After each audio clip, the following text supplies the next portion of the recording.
Assalamualaikum warahmatullahi wabarakatuh. Kepada yang terhormat Bapak, Ibu dosen dan guru penguji ujian kinerja PPG dalam jabatan 2022. Perkenalkan, nama saya Samsul Mustafa. Saya adalah guru geografi di MAN 5 Jombang, sekaligus sebagai mahasiswa PPG dalam jabatan tahun 2022, angkatan 3 di LPTK Universitas Negeri Malang. Pada hari ini, Selasa, tanggal 13 Desember 2022, saya akan melaksanakan ujian kinerja secara luring di madrasah saya, MAN 5 Jombang. Praktik pembelajaran kali ini saya laksanakan di kelas 12 IPS 1 dengan materi dampak interaksi wilayah desa dan kota dengan menggunakan model pembelajaran problem based learning. Berikut ini ujian kinerja saya. Selamat menyaksikan. Assalamualaikum warahmatullahi wabarakatuh.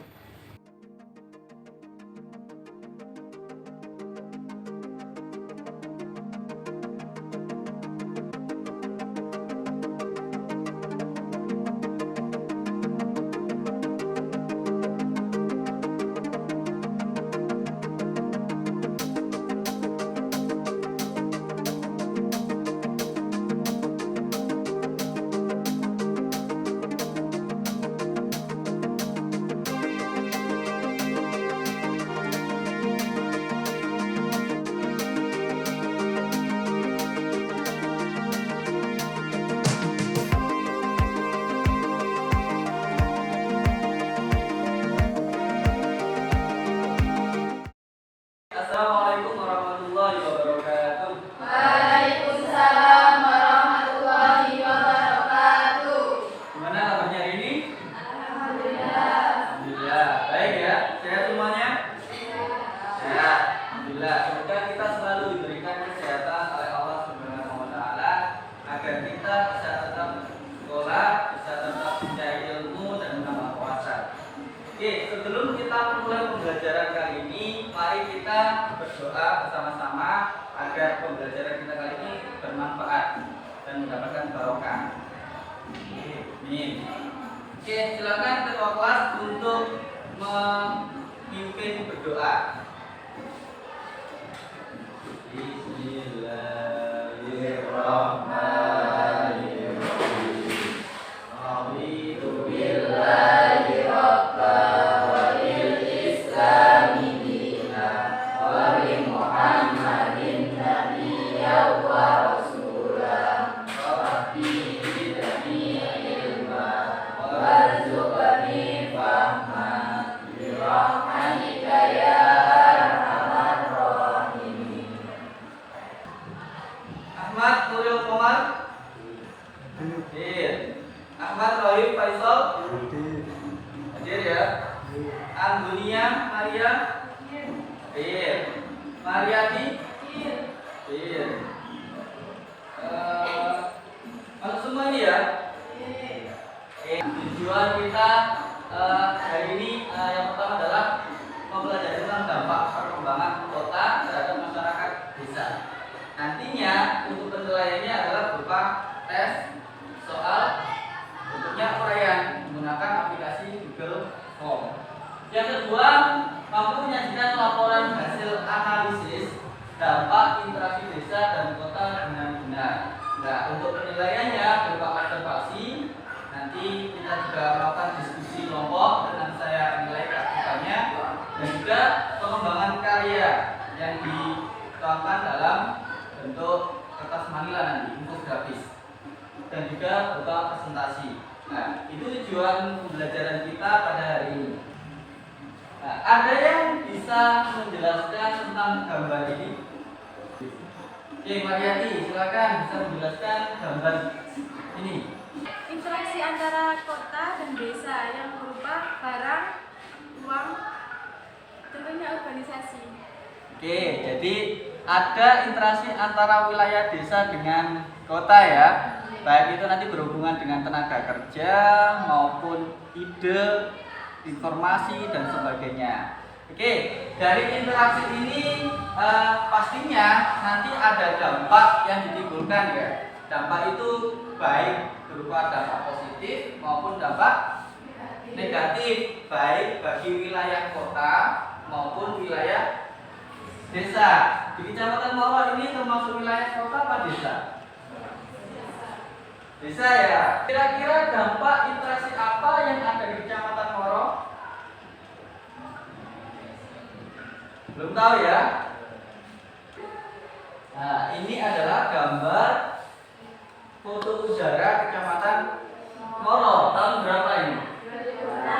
2006. Kira-kira kalian udah lahir 2006? Oh, sudah ya. Ya, jadi selanjutnya ini adalah foto udara Kecamatan Moro tahun 2022. Kira-kira ada perubahan nggak dari dua foto udara yang berbeda tahun tersebut? Ada? Oke, biar lebih mudah saya sampingkan ini ya. Saya gandengkan gambarnya. Sebagian besar wilayah Kecamatan Moro ini termasuk wilayah apa? Nah, kelihatan pertanian ya yang paling banyak ya. Nah, sekilas memang tidak ada perubahan. Alih fungsi lahan juga tidak terlalu banyak. Hal ini didukung dengan data berikut. Oke, ini adalah data atau tabel tentang mata pencaharian masyarakat Moro dari tahun 2016 sampai 2019. Di sini juga ada luas lahan pertaniannya. Nah, bisa diamati. Dari 2016 yang jumlahnya 2.928 sekian hektar berubah menjadi 2.981 sekian hektar. Ya, memang ada perubahan, tapi kayaknya nggak terlalu signifikan, ya, nggak terlalu banyak. Sedangkan kalau kita bandingkan dengan jumlah masyarakat yang bekerja di sektor pertanian, nah ini memperlihatkan sangat banyak sekali perubahan, terutama penurunan jumlah ya. Dari yang awalnya 15.000 sekian menjadi 8.000 sekian. Jadi permasalahan utama di wilayah Moro hasil dari dampak interaksi antara wilayah desa dengan kota apa berarti? Nah, kira-kira apa masalah utamanya? Berkurangnya jumlah pencaharian petani yang semakin menurun. Ya, berarti jumlah petani di wilayah kita itu semakin menurun tiap tahun ya. Itu masih 2019. Data yang terbaru mungkin bisa turun lagi. Oke, selanjutnya kita bagi kelompok menjadi 4 kelompok ini ya. Ya. Oke, silakan untuk menuju kelompoknya masing-masing. Saya akan membagikan lembar kerja mendidik atau LKPD untuk langkah-langkah pembelajaran pada hari ini. Silakan dicermati dulu ya.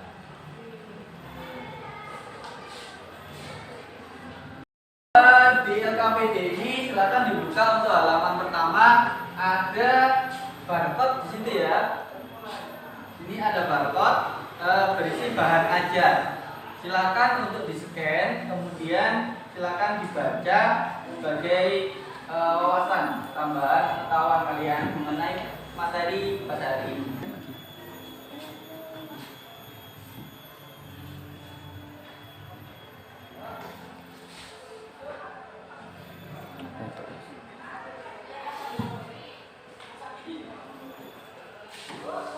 Setelah kalian membaca materi, sekarang silakan untuk men-scan topik permasalahan yang sudah ada di LKPD juga.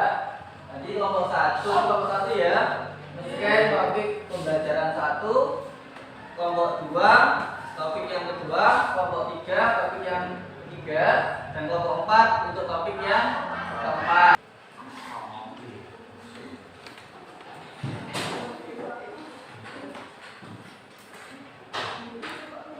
Untuk kelompok 1, topik permasalahannya apa? Krisis petani muda di negara agraris. Oke, krisis petani petani muda di negara agraris. Jadi nanti kelompok 1 mendiskusikan mengenai kenapa kok tenaga kerja muda itu tidak mau bekerja di sektor pertanian lagi. Nah, itu nanti yang didiskusikan.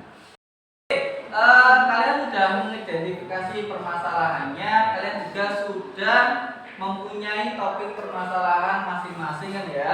Jadi tugasnya yang pertama coba dilihat di geoaksi, di LKPD, buatlah rumusan masalah. Jadi rumusan masalah itu berbentuk apa? Pertanyaan. Ya, jadi coba buatlah rumusan masalah mengenai identifikasi masalah yang sudah kita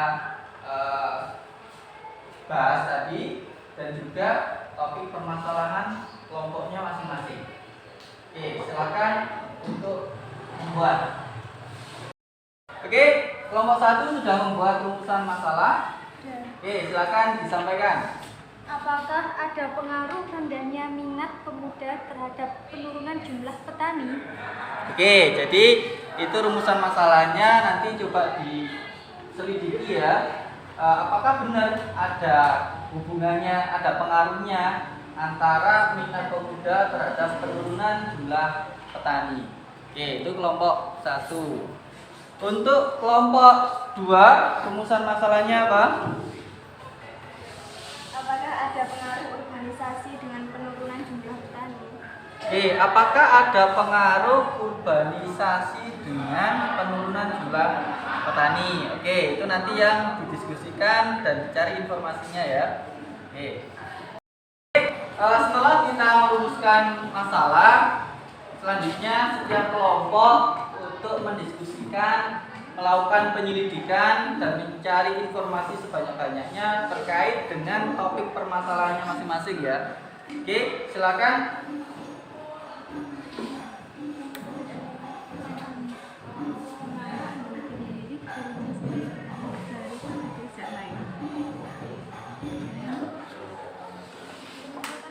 Masalah nggak sih sebenarnya kalau jumlah petani itu masalah? Nah, permasalahan itu kenapa?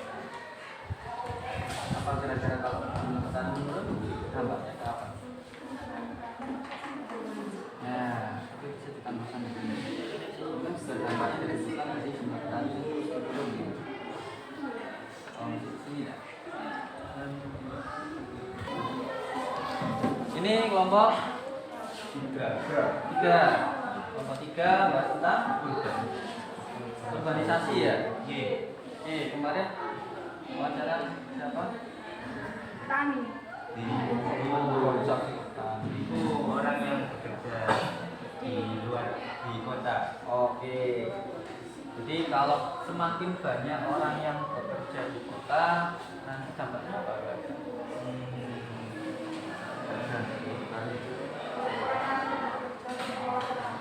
Iya, orang yang kena kerja untuk mengolah pertanian. Nah, kira-kira faktor ini apa? Pendapatan ya, pendapatan di kota lebih besar daripada di desa. Jumlah lapangan kerja di kota lebih banyak. Nah, sebenarnya kalau lapangan pekerjaan di desa itu kan lebih banyak ya di pertanian ya. Kenapa kok mereka tidak mau? Mungkin haji Pendapatannya ya.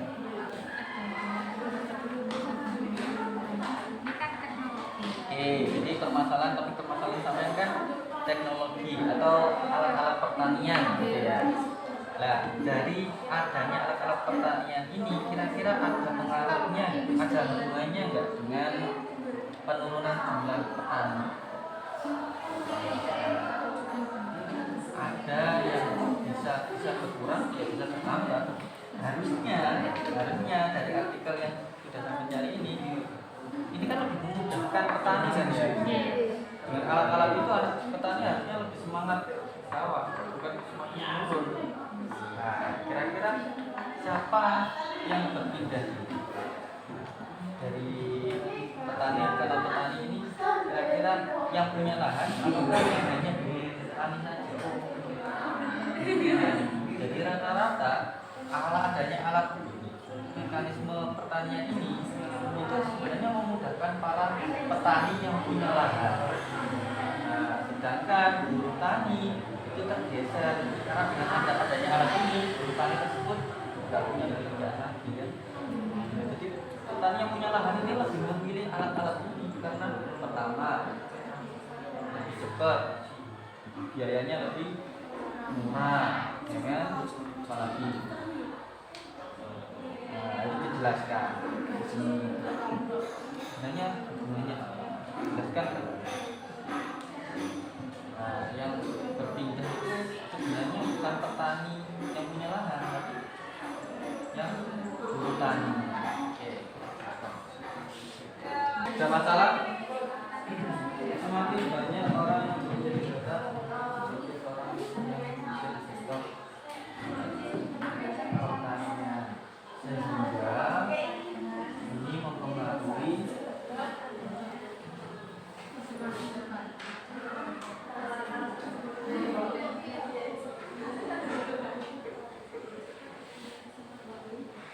jumlah pekerja sektor pertanian di pedesaan atau langsung desa Wakusan Banyuwangi atau kecamatan Moro.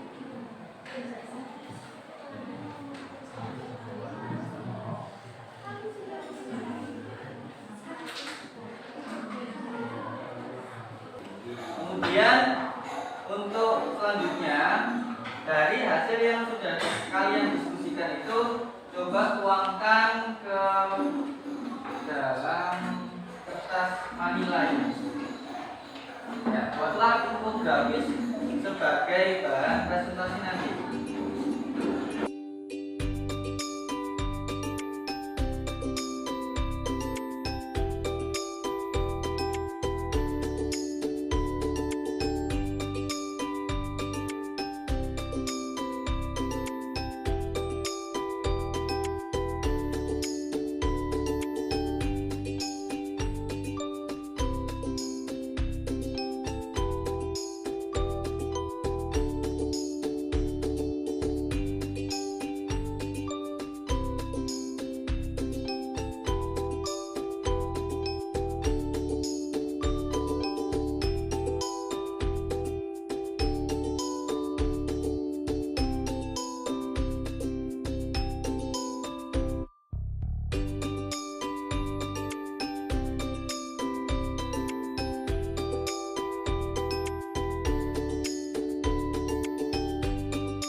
Oke, selanjutnya setiap kelompok menunjuk salah satu wakilnya untuk mempresentasikan ke kelompok lain. Di kelompok 1 wakilnya siapa, kelompok 2 siapa, 3 siapa, 4 siapa gitu ya.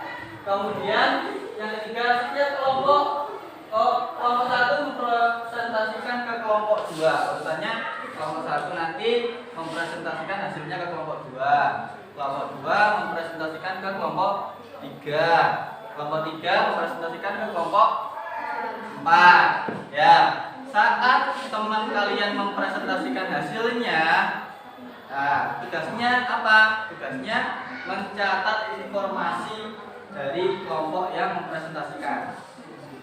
Sampai sini paham? Paham ya? Jadi nanti saya kasih kertas folio untuk mencatat informasi yang didapat. Yang kedua, kalian nilai dari presentasinya, dari penyajian hasil infografisnya, atau dari penyelidikannya. Kalian boleh tanya-tanya semuanya, boleh. Sampai sini ada yang tanyakan kan? Ya, paham ya? Oke, kalau seperti itu kita langsung saja untuk kelompok 1. Silakan ditempelkan di depan, kelompok 2 di samping sana, kelompok 3 di belakang, kelompok 4 samping kanan. Ayo.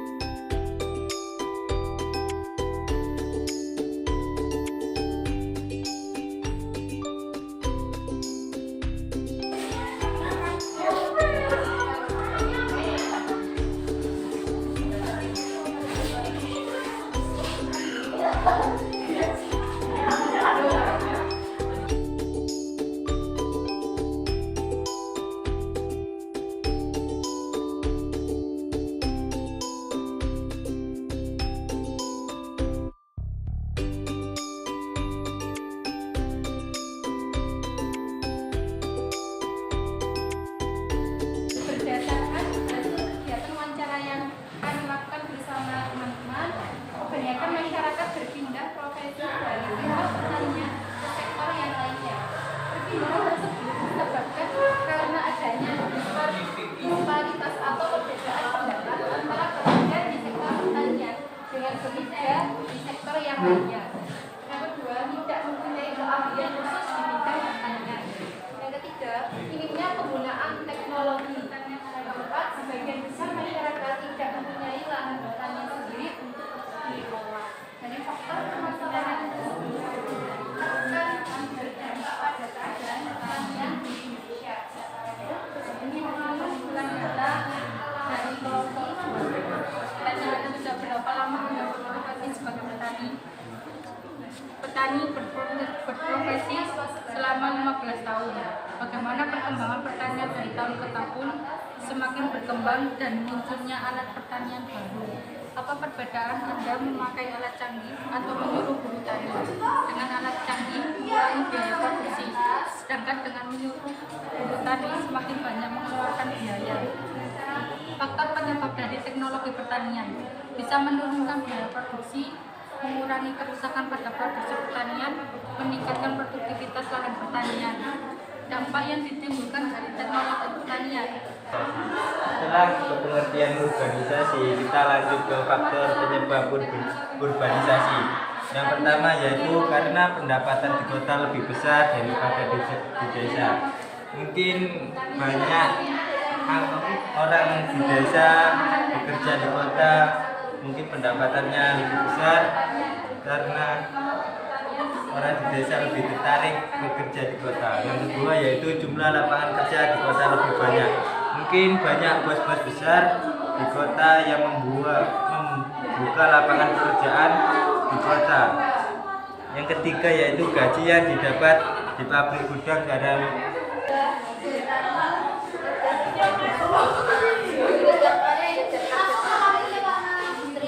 Gaji lebih bisa diandalkan. 4. Karena pekerjaan petani tidak menentu hasilnya, sedangkan di pabrik memang dikejar target hasil yang didapat menentu dan semakin lama semakin banyak upah yang didapat. Faktor penyebabnya: 1. Hasil pekerjaan industri bisa diandalkan. 2. Tidak mengeluarkan modal pekerjaan. 3. Kesempatan lapangan kerja lebih banyak. Dampak: 1. Berkurangnya jumlah petani. 2. Kemuslotan bangkangan. 3. Lebih banyak minat kerja di bidang industri. Hubungan permasalahan: penurunan peningkatan pekerja di bidang pertanian serta penurunan lahan pertanian. Ini sudah ada yang tanyakan? Sudah. Apa pertanyaannya? Tanya apa?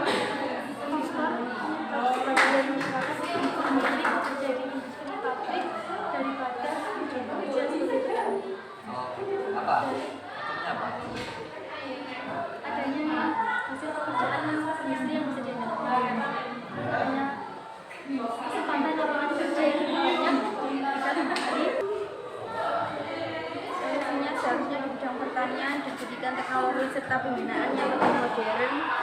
peluang panen lebih banyak.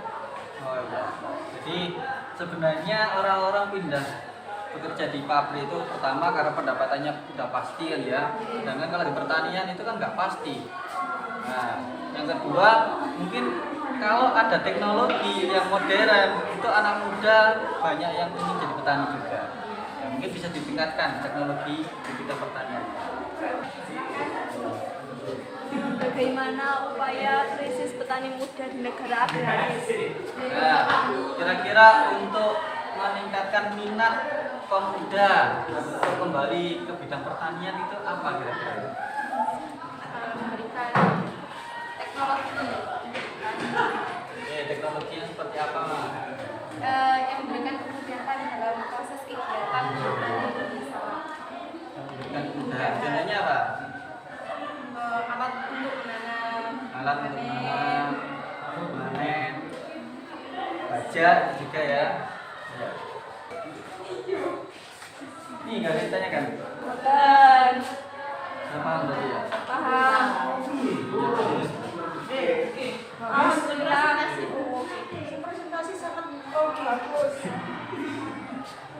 Dari tampilannya kira-kira bagus? Bagus. Ada kekurangannya nggak? Boten. Oh, biasanya kurang rapi. Gitu ya. Ya itu dimasukkan ke penilaiannya saja.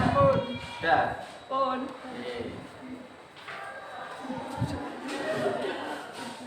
Oke, kalau sudah bisa diakhiri dan kembali ke tempatnya masing-masing.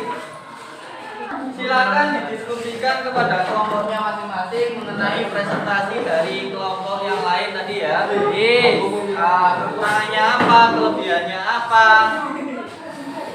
pembelajarannya bisa diambil apa, silakan ditulis. Nah, itu nanti dikumpulkan hasil dari diskusinya. Selanjutnya untuk menilai tingkat kemampuan kalian dalam menganalisis, dalam memecahkan permasalahan, saya akan memberikan tes soal ya dalam bentuk Google Form. Saya share di grup WA. Ya, siapkan dulu.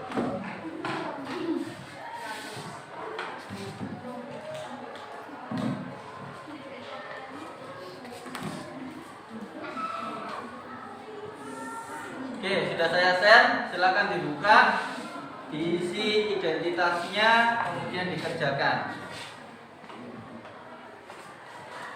Oke, silakan.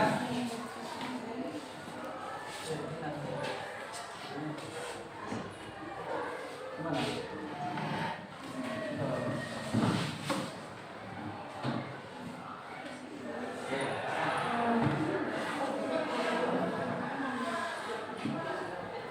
Kalau bisa dalam pengerjaannya dijelaskan sedetail-detailnya ya, jangan hanya memberikan jawaban singkat ya. Oke, ada 3 soal, silakan dikerjakan. Waktunya 10 menit.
pendapat kalian tentang pembelajaran yang sudah saya aplikasikan, bisa menilai saya atau pembelajarannya. Kekurangannya apa, kelebihannya apa, gitu ya.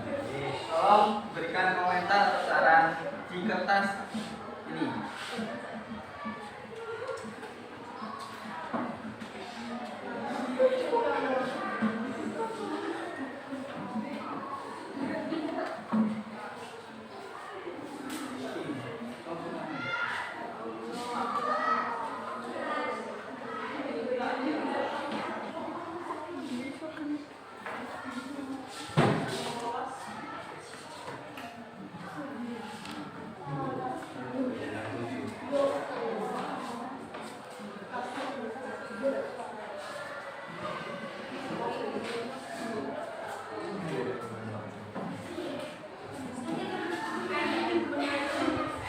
Sebelum kita akhiri pembelajaran pada hari ini, ada yang ingin menyampaikan kesimpulan atau apa saja yang sudah kita pelajari dalam dua pertemuan ini.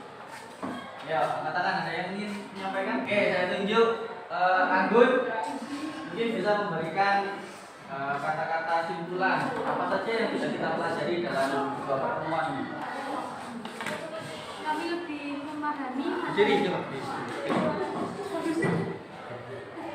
Kami lebih memahami materi dari interaksi desa kota, mulai dari wawancara dari pasar, wawancara dari masyarakat sebagai masyarakat yang berprofesi sebagai petani, industri dan lain-lain. Dan kita mengetahui dampak dari interaksi desa dan kota, dan juga kita mendapatkan informasi dari solusi dari dampak tersebut. Oke. Udah? Oke, tepuk tangan untuk kita semua. Oke, secara umum kita sudah belajar banyak sekali ya. Tidak hanya sekedar materi yang ada pada bacaan, tapi kita sudah mempraktekkan langsung. Kita melakukan wawancara, kita membuktikan sendiri bahwa permasalahan itu benar-benar ada di sekitar kita ya. Kemudian kita mencoba untuk menyelesaikannya. Itu yang terpenting. Ya, jadi kita belajar untuk bekerja sama. Tapi kan kalau kalian mengerjakan itu sendiri kayaknya nggak akan selesai. Jadi kalau kita bersama-sama itu bisa cepat selesai. Itu yang pertama. Yang kedua, kita bisa belajar untuk menyelesaikan permasalahan. Nah, jadi permasalahan yang ada di sekitar kita coba untuk diteliti, kita buktikan, kemudian kita cari penyebabnya hingga kita bisa memberikan alternatif solusi yang tepat. Ya. Oke. Sebelum kita akhiri, ada yang ditanyakan? Tidak ada ya. Oke, saya ucapkan terima kasih untuk hari ini. Mari kita berdoa bersama-sama.